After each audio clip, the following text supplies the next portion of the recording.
Hello বন্ধুরা, Mala's gardening haven চ্যানেলে আপনাদের সকলকে স্বাগত। চলুন আজকের এই ভিডিওতে আমরা দেখে নিই শীতের কিছু ছোট ছোট চারা। শীতে প্রচুর প্রকারের ফুল ফোটে, তার মধ্যে আজকে আমি আপনাদের সাথে শেয়ার করব 10টি খুবই লো মেনটেনেন্সের চারা, যেগুলি আপনাকে দীর্ঘদিন ফুল দিতে থাকবে, পুরো শীতের শেষ পর্যন্ত ফুল দিতে থাকবে। শীতে এত প্রকারের ফুলের চারা পাওয়া যায় নার্সারিতে, যে অনেক সময় আমরা দেখে চিনতেই পারি না যে কোন চারাতে কী ধরনের ফুল ফুটবে।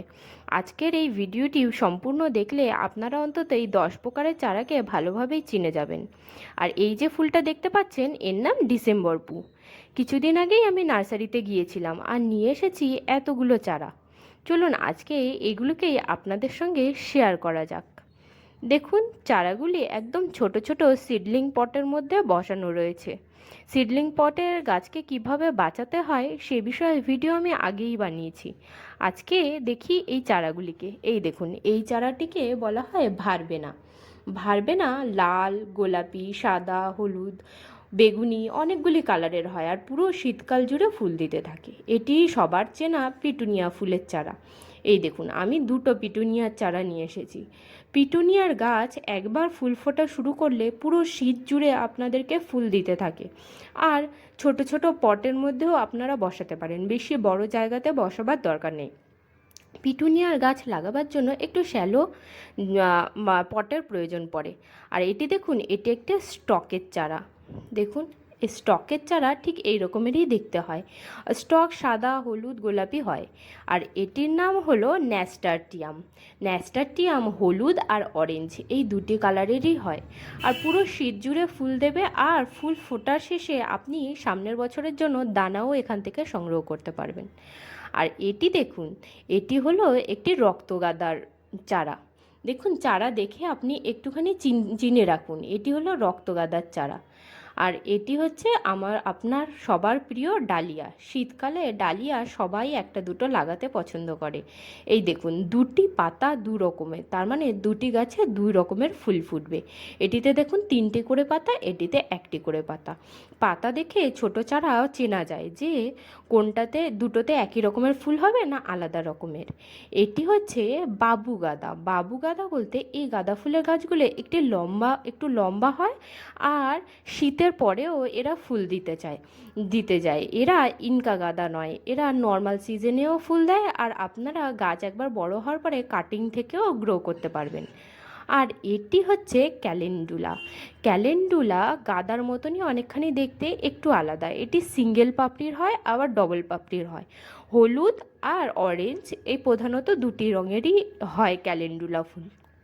আর ফুলগুলি দেখতে খুবই সুন্দর হয়, আর পুরো শীত জুড়ে প্রচুর পরিমাণে ফুল ফোটে। আমি এখানে দুটো ক্যালেন্ডুলার চারা নিয়ে এসেছি। দেখুন, চারাগুলি দেখে চিনে রাখুন, যাতে আপনি যখন নার্সারিতে কিনতে যাবেন যাতে ওদেরকে দেখে বলে এই চারাটি কিনতে পারেন। এটি হলো সিলোসিয়া।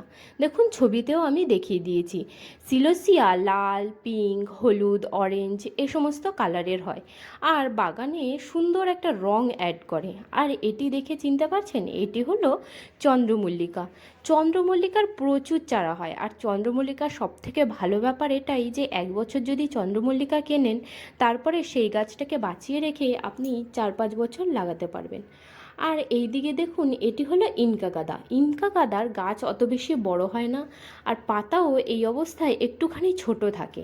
এই দেখুন, এগুলি হলো ইনকা গাঁদা। এটি হলো সিলোসিয়া, এটি চন্দ্রমল্লিকা, আর এটি হলো ইনকা গাঁদা। আর এদিকে দেখুন, এটি হলো ড্যান্থাস। ড্যান্থাস খুবই সুন্দর একটি ফুল, আর সবথেকে বড় কথা, এটিকেও কাটিং থেকে গ্রো করা যায়। আর শীত চলে যাওয়ার পরেও বহুদিন পর্যন্ত এই গাছ ফুল দিতে থাকে। আর সেরকমই এই ফুলটিও হলো গ্যাজিনিয়া। গ্যাজিনিয়া খুবই হার্ডি প্লান্ট, যদি আপনি বাঁচিয়ে রাখতে পারেন পুরো গরম আপনাকে ফুল দিতে যাবে। আর ফুল বিভিন্ন রঙের হয়, আর খুব সুন্দর দেখতে হয়। আর এখানে দেখুন, আমার বাগানের কিছু চন্দ্রমল্লিকার চারা।